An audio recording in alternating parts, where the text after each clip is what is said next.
After a desperate year-long search, the police found the missing children. They were in an abandoned asylum, in separate rooms and asleep.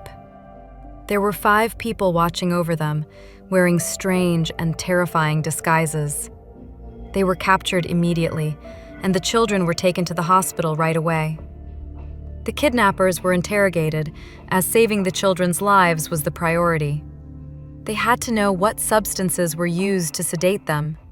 However, the kidnappers kept asking, over and over, who had ratted them out, who told the police where they were. The police responded that it was an anonymous call. Upon hearing this, the kidnappers fell silent and were dismayed. Only one managed to, "I have failed. I deserve to be punished." Months passed. All the children's parents devoted themselves to their care. 3 doctors in particular were doing everything they could to figure out how to wake them up safely. The female doctor would stay to talk alone with each child.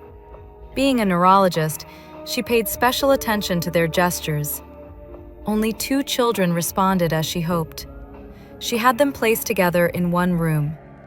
During her talk, the doctor said, "If we could only know what substances they were given, we could wake them all up." The 2 children made new gestures. After 3 a.m., the hospital received a phone call. Again, an anonymous caller told them all the substances that could have been used on the children. The 3 doctors got to work immediately. Little by little, the children began to wake up. Unfortunately, they had forgotten everything. They couldn't testify about anything.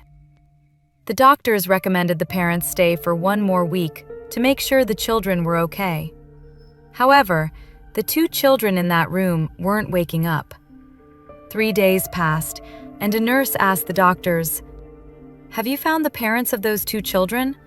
I've never seen them." They were baffled. They hadn't noticed.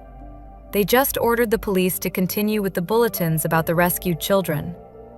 2 more days passed, and at night, an orderly discreetly called the doctors, guiding them to the room of the 2 children who still hadn't woken up. They carefully opened the door and saw that all the other children were surrounding them. The 3 entered immediately, asking what they were doing in the room. They saw with horror that the children were asleep again and had brought a peculiar mirror, then turned on the room's television. The doctors began to check on them, and in unison, the children said, "6, Mono, it's this way. The path is here. Come quickly." The mirror and the television began to vibrate. The doctors couldn't stand the noise, covering their ears until both objects exploded violently. The children were now completely unconscious, but the ones called Mono and 6 had disappeared. There was no time to do anything. One girl woke up.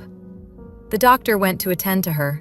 She said, They stayed, to make sure he doesn't come back for us. Mono, 6.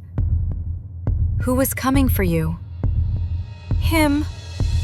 The girl pointed at the orderly, who smiled as his face quickly melted.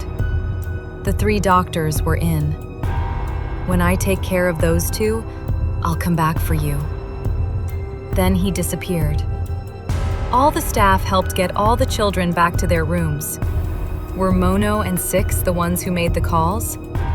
Who was that man with the melted face? The days passed. The children remembered nothing and were discharged. All the medical staff who were present were frustrated at not being able to explain what had happened. While the 3 doctors were watching the security footage once more, the lights flickered, and the televisions began to produce an infernal noise until it made them all pass out. When they woke up, they remembered nothing. The kidnappers had fallen into comas. The incident of Mono and 6 had been forgotten once again. The collective amnesia ensured the case was closed.